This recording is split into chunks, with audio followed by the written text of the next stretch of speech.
imagens foram todas obtidas no Portugal de hoje e, infelizmente, não se pode dizer que sejam raras. Lixo por todo lado, poluições várias, prédios empilhados como caixas de sapatos. Nem todo o país está assim, dirão alguns. E é verdade.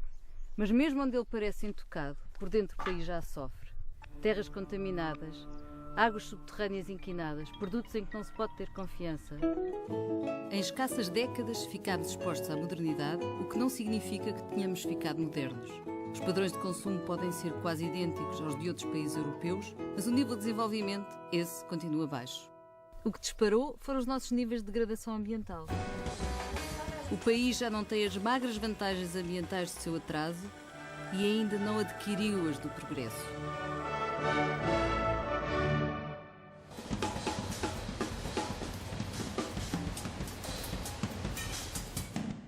Com a ajuda de milhares de imagens captadas pela RTP ao longo de 5 décadas, vamos mostrar um retrato ambiental do país.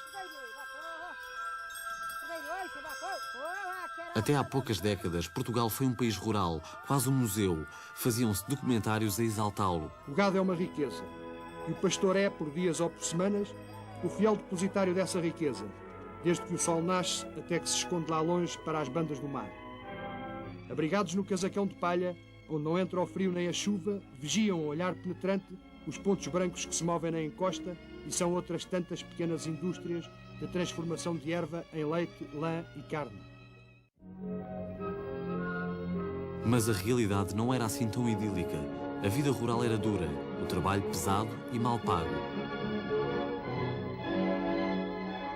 Algumas medidas justificadas com argumentos patrióticos tiveram efeitos ambientais desastrosos. Foi o caso da campanha do trigo nos anos 30. A destruição de extensas áreas de vegetação natural provocou uma erosão irreversível. Durante o Estado Novo, a campanha do trigo era motivo de festejo anual com bênção da igreja e tudo. Depois veio a florestação intensiva nas serras do interior. As manchas naturais de carvalho foram substituídas pelo pinheiro bravo, que invadiu os baldios e foi expulsando a população dos campos. O êxodo começou nos anos 50. Milhares de camponeses transformaram-se em operários fabris ou de construção civil em Lisboa, Porto ou em países como a França e a Alemanha. Deixei-te sem um recado, parti sim, fui-me embora. Lá fora tenho outro fado à minha espera. É duro ter de partir. Nos campos iam ficando velhos, mulheres e crianças.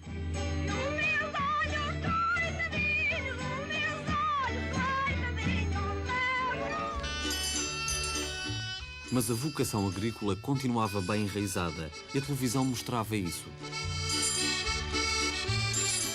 Em 1959 surge aquele que se tornaria o programa mais duradouro da história da RTP, o TV Rural. Fazia a crónica das tímidas novidades tecnológicas que iam aparecendo por cá. Como lembrava Sousa Veloso em finais de 60, a olivicultura equivalia ao valor de toda a indústria de construção civil e reparação naval de todo o continente e ilhas. Pode começar aqui a história dos ovos, quando eles chegam à sala das chocadeiras, onde são recebidos por uma rapariga simpática e gentil. Foi também o caso dos aviários, quando o frango entrou na dieta dos portugueses. 21 dias já lá vão, e a empregada tira carinhosamente para fora os tabuleiros com dezenas de pintainhos. A seguir, numa caixa de cartão, os pintos vão para a creche, que tem aquecimento central. A vida na creche é monótona, mas quando mal cuidam, quando menos esperam, chega o dia da liberdade. Os galinheiros, à hora do almoço, é uma festa. À mesa, todos querem apanhar o melhor bocadinho. E assim é que se engorda, até à altura em que, para muitos, chega o momento fatal. Logo em seguida, a ave é mergulhada num banho de água quente a 55 graus, temperatura ideal para se degradar facilmente. Para isto também se inventou uma máquina, e é o que estamos a ver. Para os golosos, a galinha já começa a tomar aspecto de quem está a pedir panela. Em curto espaço de tempo, passamos da poesia a uma necessidade vital do homem, a alimentação. E do aviário, com escala pelo frigorífico, a nossa vedeta vai direitinha para a loja. E na mesa, termina a trajetória de tanto esforço e canseiro. Entretanto, mesmo antes dos anos 70, a indústria das celuloses já reclamava terrenos para o eucalipto, uma árvore de crescimento rápido e efeitos devastadores plantada em milhares de hectares pelo país fora. No pós-25 de Abril, a reforma agrária ocupou-se de questões sociais e políticas. As ambientais eram obviamente secundárias.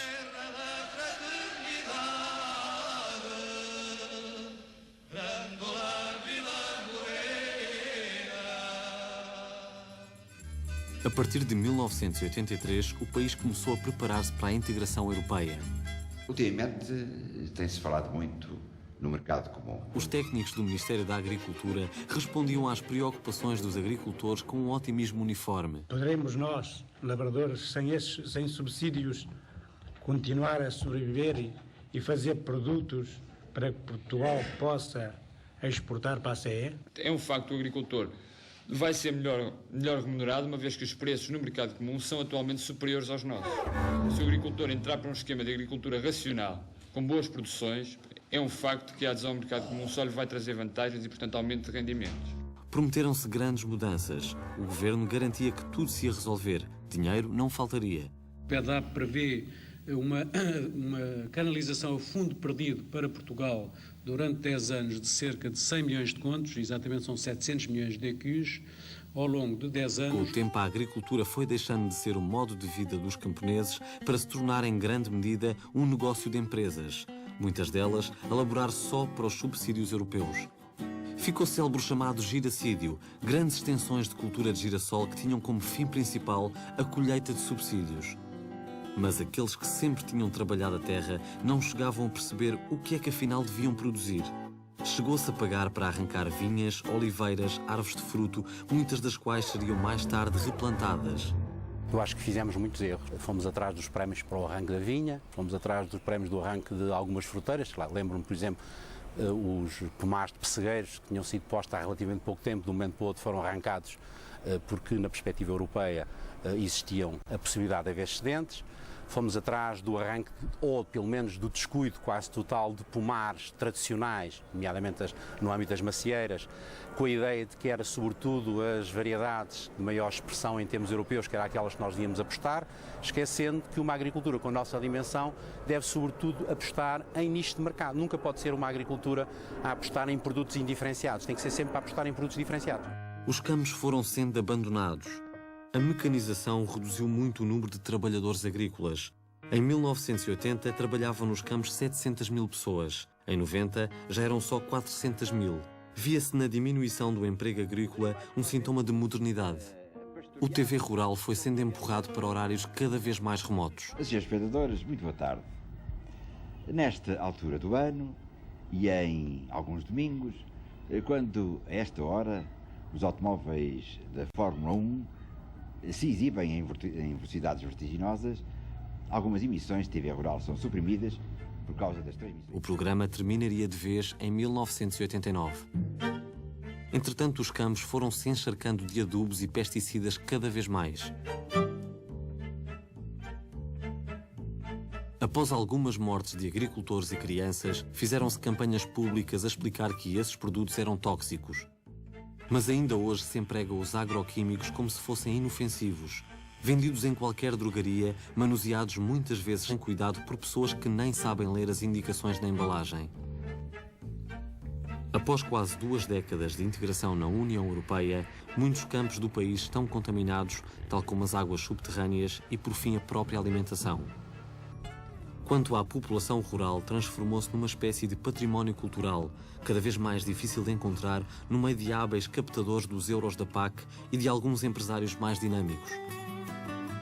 Entretanto, surgem alguns nichos de produção. Além dos vinhos, há os produtos de origem controlada e a agricultura biológica, que são contemplados na última PAC.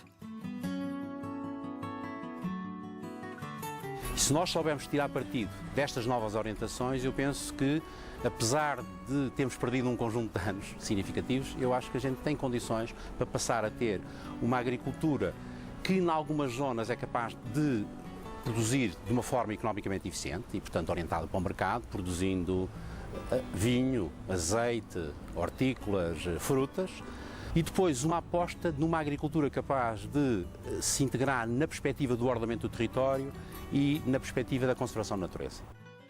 Mas o ambiente não é só o campo. O mar tem lugar central na identidade portuguesa, desde as navegações dos descobrimentos até à imagem típica dos pescadores que os postais oferecem aos turistas, mesmo antes deles visitarem a Nazaré.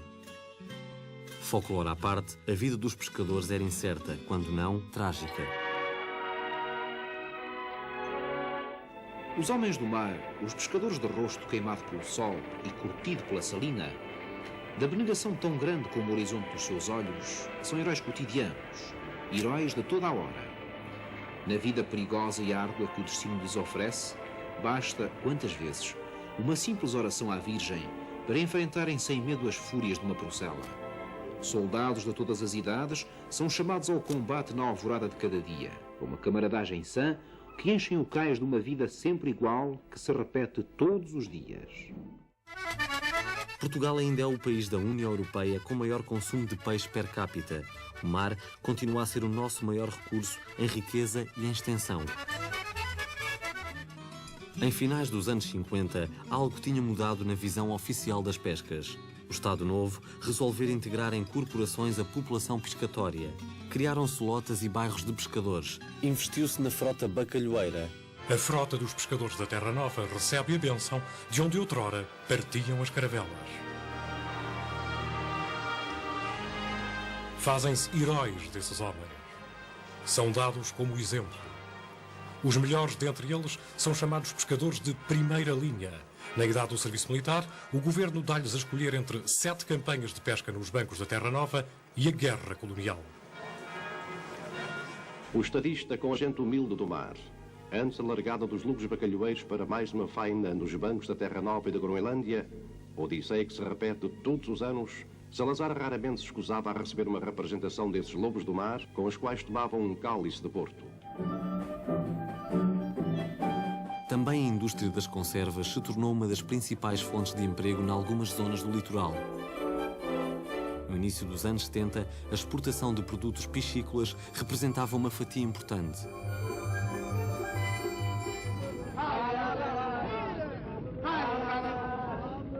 No 25 de Abril, havia um mar de assuntos mais urgentes do que a conservação dos nossos recursos marinhos. Ainda assim, a passagem de Mário Ruivo pelo governo deixaria marcas importantes. A minha ideia era que houvesse um Instituto Nacional de Investigação dos Recursos e do Ambiente Aquático, incorporando, de resto, as águas doces. Não é? Esta ideia não teve sequência porque se encontrou uma grande reserva por parte, sobretudo dos sectores da pesca, muito tradicionalistas e que viam apenas o esforço de pesca em relação aos estoques e não no seu quadro ambiental, e daí derivou um instituto que hoje é o INIP e que esperemos que se mantenha. A partir da integração europeia, mais uma vez não foi pelo ângulo ambiental que o debate se ocupou do mar. A poluição e o esgotamento dos recursos não preocupavam muito. A grande questão eram as cotas, quase todas referentes a espécies que se iam apanhar as zonas longínquas, caso da palmeta e do bacalhau. Longe iam os velhos tempos da pesca artesanal. Aquilo que se discutia agora era o abate das traineiras com o consequente abate de pescadores a troco de indemnizações. Entre 1985 e 1995, 16 mil pescadores e milhares de embarcações foram retiradas. Entretanto, fecharam várias fábricas de conserva. A situação hoje é uma sombra da pujança de outrora. E nem ao menos se adquiriu uma cultura mais atenta aos oceanos e aos recursos pescatórios. Nos documentos oficiais, eu constatei, com grande surpresa, que o conceito de território e de espaço nacional praticamente terminava no último grão de areia seco da praia. A verdade é que a máquina administrativa, e portanto incluindo obviamente os deputados, os membros dos mecanismos consultivos e de decisão, ainda olham para o mar como uma entidade exterior. A atividade do setor primário que mais podia ter revelado a degradação ambiental do país nunca o fez. Sempre que se fala de pesca, o problema ambiental é esquecido. Em 1998, criaram-se oficialmente 2 reservas marinhas, na Arrábida e nas Berlengas. Quando a Expo 98 tomou por mote os oceanos, aproveitou-se para impulsionar a investigação científica. Fim da exposição, o assunto política do mar voltou a ficar submerso. Houve muito boas intenções, mas depois não se concretizaram. Enfim, o atual governo também fez algum esforço nesse sentido. O próprio Primeiro-Ministro fez um discurso em Joanesburgo importante sobre os oceanos e a função dos oceanos e como Portugal estava interessado na questão dos oceanos para atrair organizações internacionais para Portugal, mas conseguiu-se, em termos europeus, uma agência de segurança europeia dos oceanos e isso já é alguma coisa, mas não tanto como nós queríamos. À parte uma ou outra voz, o mar nunca recebeu a atenção que merecia no conjunto dos problemas ambientais do país. E o preço disso já está a ser alto. Há um aspecto que raramente as pessoas pensam, é que o PIB, que beneficia cerca de 9% da atividade turística, é em grande parte baseado na utilização da zona costeira, um recurso de tipo novo, na qual a qualidade da água, a paisagem, enfim, o estado de poluição, são elementos determinantes de qualidade. As indústrias tiveram uma evolução diferente da agricultura e das pescas. Como nunca se desencadeou um processo de industrialização no sentido próprio do termo, a maior parte eram de pequena escala, obsoletas. Havia acufo no Barreiro desde o início do século XX, mas só a entrada de Portugal na EFTA em 1959 levou à criação de alguns polos industriais. A cirurgia, as cimenteiras, as celulose e as indústrias químicas, sobretudo no complexo de Estarreja. Havia ainda indústrias de produtos coloniais como as oleaginosas e a indústria metalomecânica própria de um país em guerra. E mais tarde, a construção e reparação naval na Sete Nave e na Lisnave. Mas a tentativa de instalar indústrias modernas em Portugal é recente e foi sempre acanhada. A inauguração das fábricas era uma grande ocasião patriótica, onde não faltavam bênção, condecorações e abraços. Assim se passou com a Siderurgia Nacional no Seixal. Entre dignatários do governo e senhoras apraltadas, António Champalimau foi condecorado por Américo Tomás. Estava-se no auge do condicionamento industrial. O Estado Novo impedia a entrada de produtos estrangeiros que pudessem concorrer com os setores-chave da nossa economia. Assim protegidas, as indústrias foram poluindo impunemente, não apostando em tecnologias modernas e criando uma enorme fatura ambiental com graves efeitos para a saúde pública. O caso do Barreiro, agora em processo de desativação industrial, é um dos mais evidentes. Evidentemente, muitos fabricos foram desmontados. Ficou um grande problema que é a contaminação dos solos, que muitos deles foram construídos a aterros de cinzas de pirite e que entraram pelo leito do rio adentro. Essas cinzas de pirite têm taxas relativamente elevadas de arsénio, de chumbo e de outros contaminantes que estão lentamente a ser lavadas para o rio e que devem ter o seu efeito sobre o ecossistema. Outro exemplo é o setor petroquímico. O país chegou a ter 3 refinarias que pareciam competir para ver qual poluía mais. A de Lisboa, mais antiga, só fechou quando se fez a Expo 98. A de Leixões continua a poluir no meio de uma crescente massa urbana perante a passividade das autoridades, mesmo quando se apanha cruda à mão em plena praia de Matosinhos. A refinaria de Sines, embora mais moderna, continua a ser vista como uma das nossas maiores fontes de poluição atmosférica, de dia e de noite. As celuloses também são um símbolo do Portugal poluído. Não só espalharam por todo o lado a monocultura de eucaliptos, como continuam a poluir as águas. Para já não falar no seu cheiro nauseabundo. Passa-se por certas fábricas que estão a quilómetros de nós, de celulose, e essas fábricas produzem um cheirete insuportável em toda aquela região. E as pessoas, como é que vivem ali? Mas há terras imensas e que progridem e que investem, não sei o quê, em sítios que estão completamente a uma poluição do ar que se respira. Muitas indústrias grandes e médias firmaram contratos de adaptação e receberam dinheiro comunitário para melhorar o seu desempenho ambiental. Poucas o fizeram com resultados satisfatórios. Os contratos de programas têm sido até hoje quase, enfim, a sua maioria, verdadeiramente de formas encapotadas de subsídio e apelos a nacionalismo para continuar, digamos, uma não evolução que é o que está em causa. O mais grave é que as emissões industriais permanecem quase um segredo. O Estado protege-as da opinião pública e do debate. Um zelo que não cheira muito bem. Indústria pujante e poderosa no país é a construção civil. Chega-se a vê-la como um barómetro da economia. Mas está no cerne de um dos nossos maiores flagelos ambientais, o desordenamento do território. Com o nosso centralismo, as obras públicas foram decisivas na organização do território. As primeiras grandes obras do regime foram as barragens. A eletrificação e a irrigação eram prioridades políticas no continente e nas colónias. Esta a gigantesca barragem da Cambamba.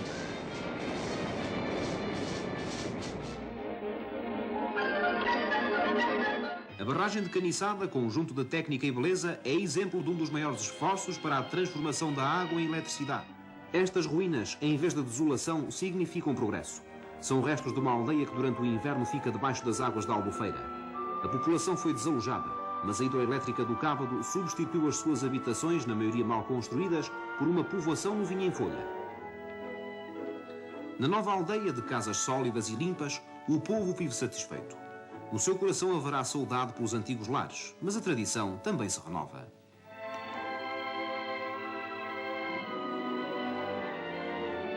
AEIOU, a hidroelétrica, também construiu uma escola.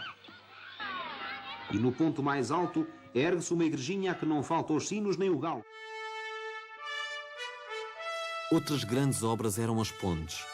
Dou graças a Deus e declaro aberto ao trato e posta ao serviço da nação a Ponte Salazar. Obra grandiosa, das maiores realizadas nos últimos 100 anos, abriu novas e vastas perspectivas ao desenvolvimento do país, sobretudo para derrubar as barreiras que se opunham a eficiente e funcional movimento rodoviário entre o Norte e o Sul. Ou a Ponte da Arrábida, no Porto. O projeto e a construção desta audaciosa ponte foi entregue a portugueses. Os trabalhos, que começaram em abril de 1957, decorrem em bom ritmo, devendo, portanto, terminar dentro do prazo previsto, 1000 dias. Vai assim tomando forma a futura Ponte da Arrábida, cujo vão de arco será de 270 metros, o maior do mundo em cimento armado. O rio, mais uma vez, será dominado, mas a vitória não será para ele humilhação. Antes, refletirá orgulhoso aquilo que o gênio humano concebeu e realizou num prodígio da arte e da técnica. E houve os muito celebrados primeiros 20 km da Autostrada do Norte entre Lisboa e Vila Franca de Xira. A Autostrada Lisboa-Vila Franca, marco indelével da progressiva melhoria da rede rodoviária do país, praticamente inexistente antes da arrancada de Braga.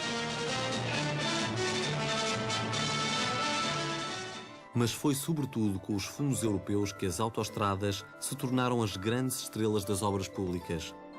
Em 1986, Portugal tinha 190 km de autoestrada. Hoje tem 3.500.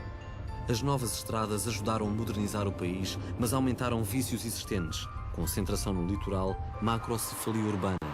Outra consequência foi o enorme predomínio do transporte rodoviário sobre o ferroviário. Enquanto se construíam milhares de quilómetros de autoestradas, desativavam-se 800 quilómetros de linha férrea. A qualidade de vida, essa, tem procurado consolo sobretudo no consumismo.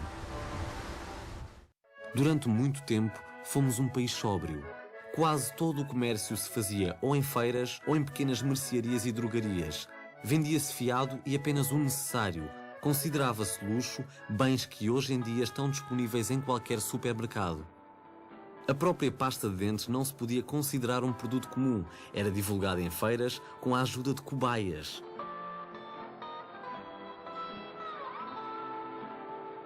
Só muito tarde se generalizaram objetos que noutros países toda a gente usava há muito. Frigoríficos, aparelhagens de música, TVs. No pós-revolução houve um boom de ofertas. O automóvel tornou-se a mais desejada conquista. Olha, a coisa que eu mais gostava de ter era um automóvel, não é? Para dar os meus passeios de vez em quando.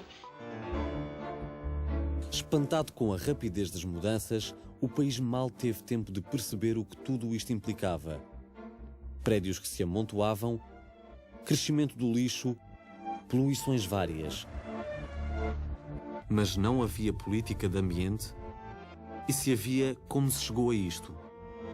A primeira instituição dedicada a estes assuntos foi criada em 72, durante a Primavera Marcelista. Chamava-se a Comissão Nacional do Ambiente. A sua função era preparar a nossa presença na Conferência de Estocolmo. Marcelo Caetano via aí uma oportunidade para quebrar o nosso isolamento internacional.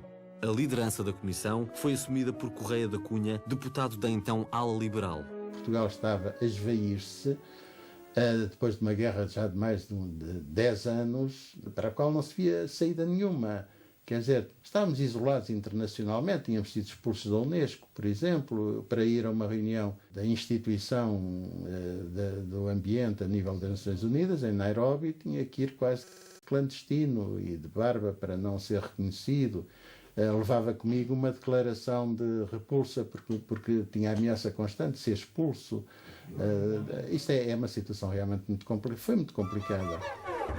Eu reforçava a ideia de que é importante arrumar a casa. Se Lisboa não tem os problemas que tem Londres ou Nova Iorque ou Tóquio, depois mais uma responsabilidade nos cai em cima, que é de evitar que lá cheguemos. Uma vez que não se conseguiu enverdar por uma política preventiva, procurando, enfim, beneficiar do atraso que existia, atraso em termos de desenvolvimento económico, com as medidas adotadas em países mais avançados, caímos nos mesmos erros e nas mesmas dificuldades. Poluição atmosférica, o ruído, enfim, uma série de preocupações que a Comissão do Ambiente procurou, de alguma forma, cobrir e trazer até ao público pelos programas que foi fazendo.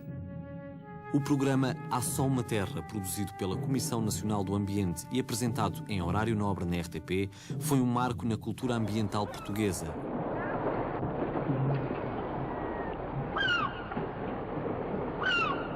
Ao contrário do que então era habitual, a série assumiu um tom crítico. Quando se trata da generalização dos adubos e pesticidas, ou quando se trata da implantação de uma nova fábrica, quem efetivamente decide dos prejuízos, dos benefícios? Afinal, a pergunta em que vimos sempre cair. Isto evidencia que, no fundo, a luta, o estabelecimento de prioridades da luta contra a poluição necessita, sobretudo, de uma opinião pública consciencializada. O ambiente era uma coisa desconhecida em Portugal quando realmente se começou a fazer o programa na RTP.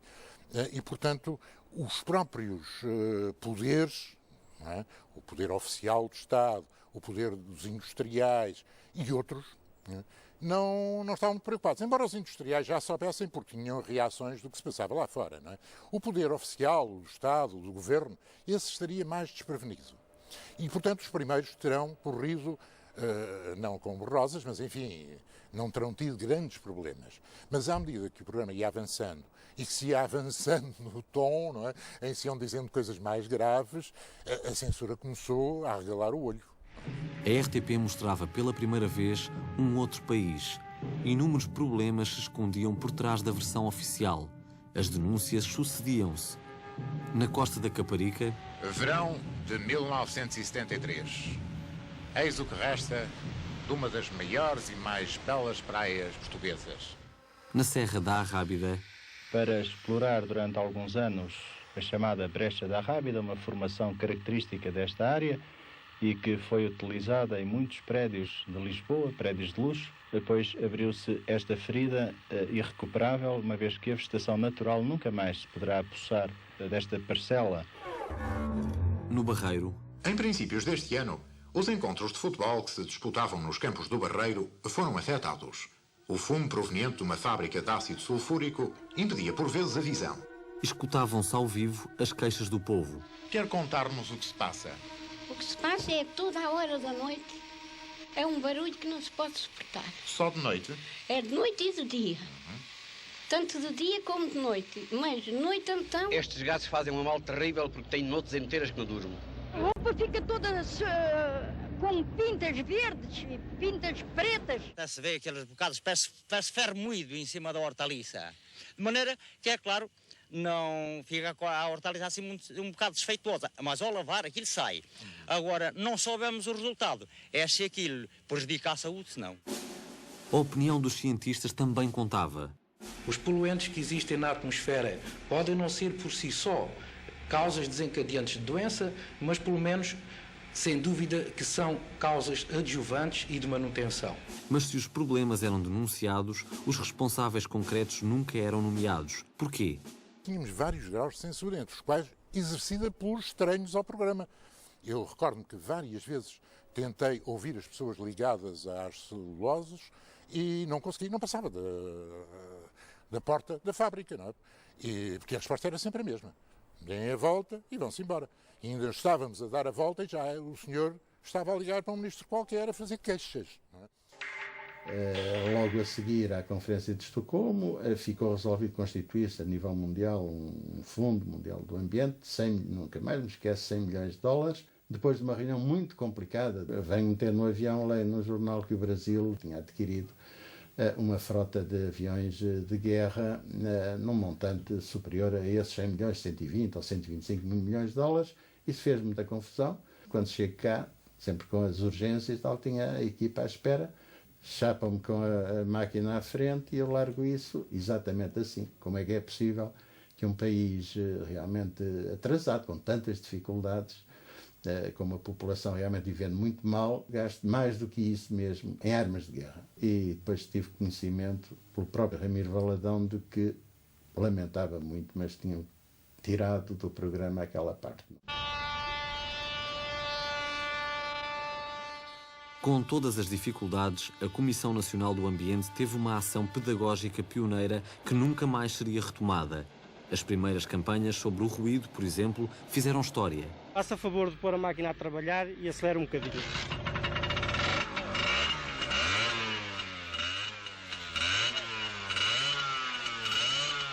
Também se tentou fazer o inventário das fontes de poluição e a análise da água das praias, bem como preparar alguma legislação. Mas não foi fácil. Eu sou convidado, estava a acabar o meu curso de Direito, eles tinham um consultor jurídico, era uma Magalhães Mota, e aquilo era uma comissão intergovernamental, feita para empatar jogo. Melhor, o Correio da Cunha queria que ela trabalhasse, mas depois tinha o quê? Os diretores gerais, todos os ministérios queriam empatar jogo. Ou porque queriam manter competência, ou porque eram ministérios económicos que achavam que falar em poluição e ambiente é criar problemas para a atividade económica. Preparavam-se diplomas, faziam-se estudos, mostrava-se como era lá fora. Eu tinha reuniões infindas, olhavam para mim como quem diz, este tipo é um miudinho, vem com ideias subversivas, ou pelo menos um bocado estranhas, e é evidente que no país ainda não é possível, há de ser possível um dia, mais tarde, daqui a 20, 30, 40 anos. Agora, foi o núcleo, o embrião, de uma chamada de atenção para problemas ecológicos. Estamos a falar há 34 anos, ou há 33 anos. Era revolucionário para a altura. Houve ainda os primeiros ensaios de planeamento, um embrião que podia ter evitado as graves consequências que todos sofremos hoje em dia. A política de ambiente aparece como sendo contrária à política oficial do governo e dos interesses que estavam ligados a ele, sempre com alguma cumplicidade do professor Marcelo Caetano, honra seja feita, de que entendia que algo havia que mudar e que, portanto, nós seríamos uma peça, nós já então na área do ambiente, seríamos uma peça a favor dessa mudança. Com o fim da ditadura, criou-se no governo um lugar oficial para o ambiente.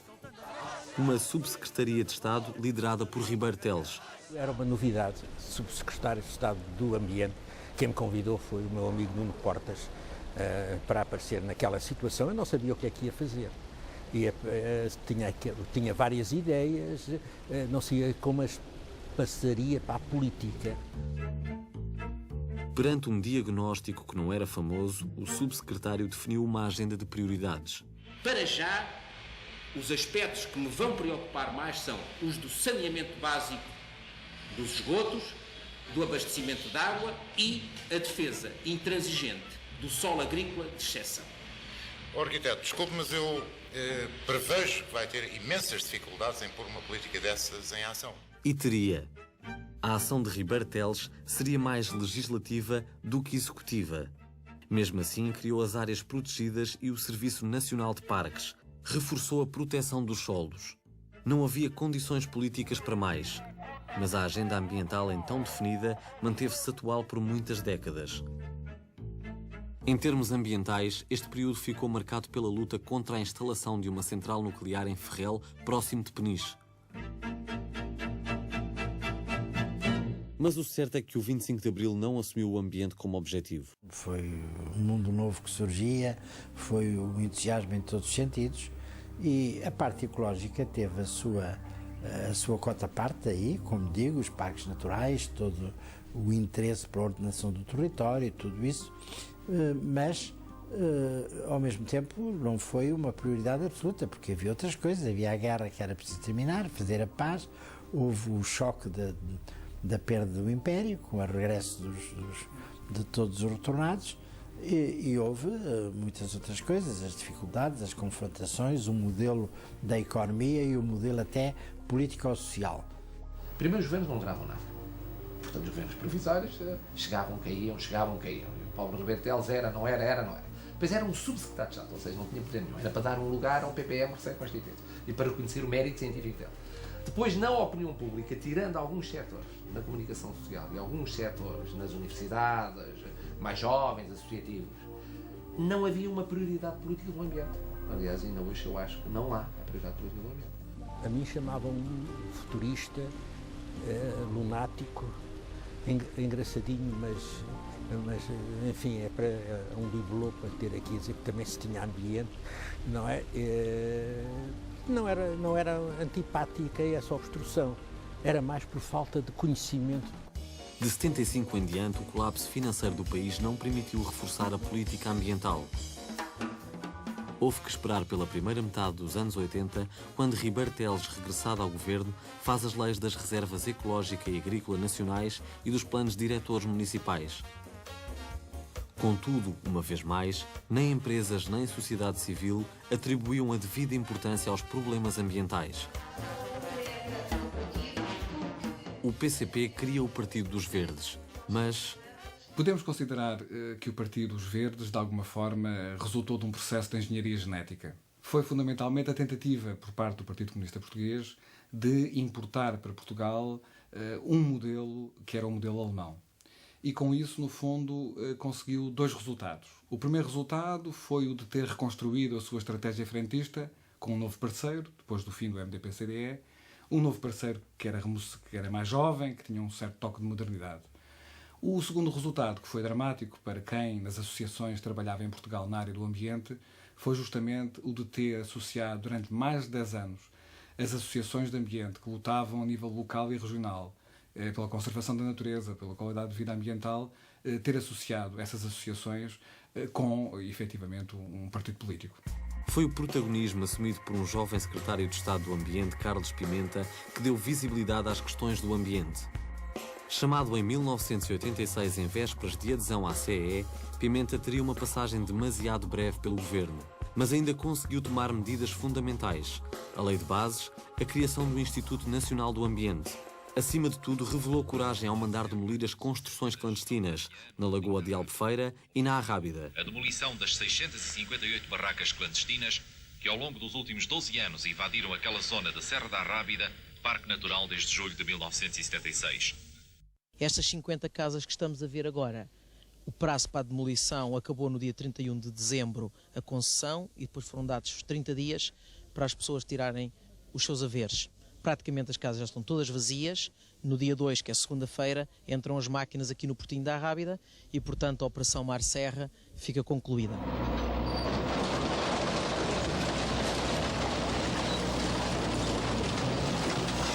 Seguiram-se as demolições na Ria Formosa, onde a contestação foi mais estridente. Houve ameaças de todo o género, houve guarda-costas, houve essas coisas todas. Mas isso, digamos, fazia parte, olha, do exercício da profissão. Mas a firmeza do Estado não era coisa para durar. Tornado incómodo, Pimenta rapidamente seguiu para deputado em Bruxelas. Os seus sucessores nunca mais tiveram a mesma vimência, nem o mesmo poder. Eu costumava dizer aos diretores gerais, quando eles diziam assim, há muitas pressões para aprovar isto ou para aprovar aquilo. Eu costumava dizer, mas alguém vos apontou uma pistola à cabeça? É que se apontou, a vossa decisão não tem valor, porque foi sob coação. Se não apontou, vocês não estão em risco de vida, não têm. Desculpa, esta história da pressão está em quem a recebe, não é quem a faz. Porque se quem recebe a pressão for imune à cunha, for imune à pressão, não há pressão que lhe valha. Macário Correia já recebeu uma pasta subalternizada no governo, com poucos recursos e exígua força política. Em relação às indústrias poluidoras da pasta de papel, concretamente do Caima e de Cacia, foram-lhe aplicadas multas, aquelas que a legislação previa e que possibilitava naturalmente multas por descargas sem licença e descargas naturalmente com um efeito negativo considerável no meio aquático. Mas além disso, quanto é que foi a multa, digamos? Foi de umas centenas de contos. A lei não permitia Isso para mais. empresas que ganham milhões de contos por ano. Ouça, Isso é como multarem mesmo em 10 tostões. É o mesmo que eu nada. dou-lhe exemplos de Chegados os fundos europeus, a prioridade era o crescimento rápido. O ambiente passou a ser visto como um empecilho. Depois de tanto tempo, de tantas afirmações do professor Cavaco, que estamos no pelotão da frente, ciclista e tal, e que estamos quase, na realidade foi tudo focalizado para os dinheiros de Bruxelas. Quem é que aproveita mais, como é que aquilo encaixa na nossa economia, e, portanto, não houve a capacidade de ver aquilo que eu perguntei, o que é que os senhores, membros do governo e, enfim, responsáveis, querem fazer de Portugal, o que é que querem que Portugal seja. Entretanto, as associações ambientalistas tornaram-se visíveis e interativas. Alguns conflitos mobilizaram as pessoas como há muito não se via. Em 1989, houve polémica por causa de uma exploração de caolino em Barqueiros. Um enfrentamento com a GNR provocou a morte de 2 jovens. Houve também a luta contra os eucaliptais em vários sítios do país. A ação popular observada por ecologistas da Quercus foi travada por uma GNR bem apetrechada de elementos. Umas corunhadas puseram em respeito os mais ousados. Decisivo foi o fim do monopólio da RTP. Com os canais privados, os problemas projetaram-se a um nível inédito. A população de Val da Tábua não é de ferro e fartou-se. E chamou os jornalistas por sua conta e risco. Os autarcas, obrigados a vir também. E os donos da pecuária, claro, não gostaram. Então faz favor de sair, faz favor de sair. Ei, mas não faz favor de sair. Bem, agora não me venham atrás de mim, pelo amor de Deus, pá. Eu estou a tentar só. Bem. As televisões começaram a ser chamadas pela população como se fossem uma espécie de última instância de recurso administrativo. Não se quer defender, portanto. Ou, em alguns casos, a primeira. E fugiu. Na sociedade portuguesa surgiram inúmeras tensões políticas. Em 1993 e 94, Mário Soares dedicou 2 presidências abertas aos subúrbios e ao ambiente. Os desenvolvimentistas, a qualquer preço, utilizaram essa expressão do fundamentalismo. Não gosto nada mesmo dessa palavra, porque essa palavra é uma desculpa para não fazer as questões que devem ser feitas. Soares não gostou do que viu. Está péssimo, está péssimo. Foi apaziguador quando pôde. Foi pedagógico. O senhor pode abrir aqui uma estrada por aqui abaixo. Poderia eventualmente abrir. Mas amanhã viria aqui pessoas de outras formações, um americano, um asiático, um europeu qualquer, chegavam aqui e diziam: quem foi o criminoso que estragou isto? Era o senhor. Claro que o senhor não gostaria disso. E interpelou a sociedade civil. Com o vosso idealismo, para nos batermos por um Portugal verde, por um Portugal sem lixo, por um Portugal lindo. Mas o elan foi-se perdendo. Em cultura ambiental limitou a consciência pública e gerou equívocos. Veja-se a resistência popular à substituição das lixeiras. Desde o tempo em que as velhas barcaças transportavam os detritos de Lisboa para a outra banda, até ao crescimento exponencial do lixo, o problema foi sendo esquecido ou menosprezado. A partir de certa altura, o governo quis encerrar as mais de 300 lixeiras a céu aberto, substituindo-as por aterros. Mas as populações, mal informadas do que se tratava e escaldadas por um passado injusto, contestaram. Em alguns sítios com razão, noutros sem ela. Apesar dos protestos, a política avançou. José Sócrates fez disso a sua bandeira. Encerradas todas as lixeiras oficiais em 2002, a proliferação do lixo não cessou, como se vê um pouco por todo o lado. Dir-se-ia que pior não podia haver, mas havia. Foi a novela dos lixos industriais. Os resíduos eram lançados em rios e solos sem qualquer tratamento. Em meados de 80, o primeiro governo de Cavaco Silva fez uma lei e um primeiro levantamento da situação. Escolheu-se Sines para receber uma central de incineração e Grândola para um dos aterros industriais. Tudo decidido sem transparência. O povo não gostou e reagiu. O Ministério do Ambiente ainda insistiu que ia avançar com os projetos. A posição do Governo é inflexível. Vamos implementar em Portugal, naturalmente, o Sistema Nacional de Resíduos Tóxicos Perigosos. Mas a contestação já era incontrolável. Em Vagos, por exemplo... Que não despejem o veneno no nosso quintal. À senhora Ministra do Ambiente, que disse que se não fosse bem, fosse mal, eu permito-me lembrar o que o Marquês de Pombal disse há 200 anos ao rei de Espanha. Um homem pode tanto em sua casa que depois de morte só precisos 4 para tirar de lá. Nem faltou a solidariedade do ator Jeremy Irons, que estava no Alentejo a rodar A Casa dos Espíritos. To transport toxic waste to a central point, such as Sines, mix it up, all these different chemicals, and burn it at high temperature to produce a cocktail of lethal gases, some of which all statistics show will escape into the atmosphere and poison over time the surrounding sea and land, is not in Portugal's best interest. O governo começou então a dar sinais de recuo. Nada fará contra os interesses das populações, contra os interesses das atividades que elas aí desenvolvem. E recuou mesmo. Sines foi posto de lado e voltou-se à estaca zero. O governo social-democrata conseguiu convencer a autarquia de Estarreja a aceitar uma central de incineração. Mas o PS ganhou as eleições e voltou tudo à estaca zero. O novo governo decidiu abandonar a incineração dedicada e entregar a tarefa de eliminar os resíduos às cimenteiras. Com a designação de Sozelas e Maceira em finais de 1998, a contestação explodiu. Eu percebo as pessoas, não percebo é quem as manipula. A Assembleia da República suspendeu o processo e criou uma comissão científica independente para estudar o assunto. A comissão manteve Sozelas e trocou Maceira por Otão, na Arrábida. Os protestos subiram de tom.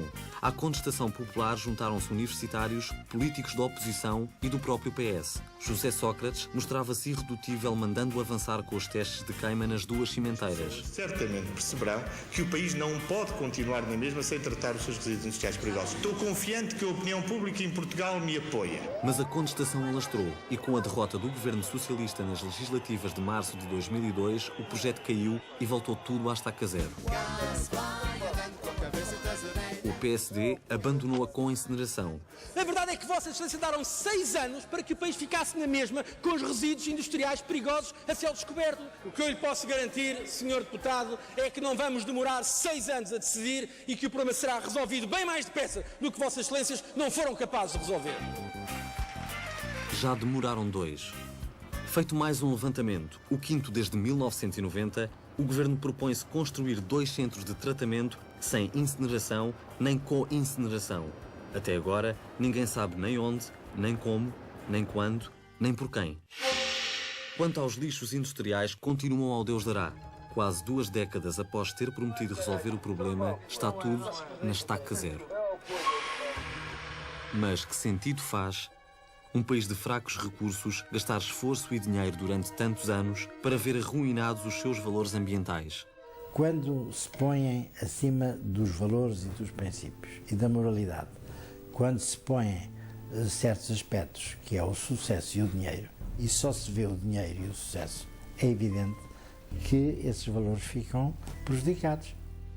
Apesar de haver hoje uma sensibilidade para o tema ambiental e ecológico, as atividades económicas, a nível nacional como a nível local, ainda têm um peso considerável para, na hora da verdade, não direi retirar da agenda, mas limitar o alcance das medidas e das decisões no domínio ambiental. Finalmente, há um problema de cultura cívica.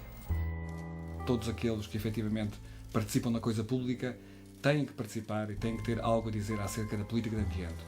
No entanto, há um distribuidor do jogo, há um estrategista, há, digamos, uma entidade, um ator que tem uma responsabilidade principal. E essa responsabilidade é, de facto, das políticas públicas que cabe ao Estado, aos órgãos de soberania levar a cabo. Eu acho que o maior clique é a comunicação. Porque se a comunicação passar, depois são as pessoas que não deixam não fazer. São as pessoas que se tornam mais exigentes.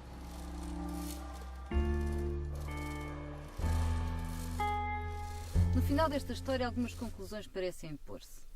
Uma é que em matérias ambientais, a falta de transparência nunca compensa. Uma informação clara e séria é talvez o único antídoto eficaz à manipulação. Outra conclusão evidente é que o ambiente constitui um fabuloso recurso para a economia e para a autoestima do país. Compreende-se que um país como Portugal quisesse crescer rapidamente, ter acesso aos invejáveis bens materiais dos outros países desenvolvidos. Mas todo esse processo podia ter sido feito de uma forma muito mais saudável e racional. Passadas 2 gerações em revista, será a geração futura que irá querer perceber como é que em tão pouco tempo se chegou a esta lastimável condição ambiental. Citando Padre António Vieira, sabei, ministros, que se vos há de pedir estreita conta do que fizestes, mas muito mais estreita do que deixastes de fazer. Pelo que fizeram, se hão de condenar muitos, pelo que não fizeram, todos.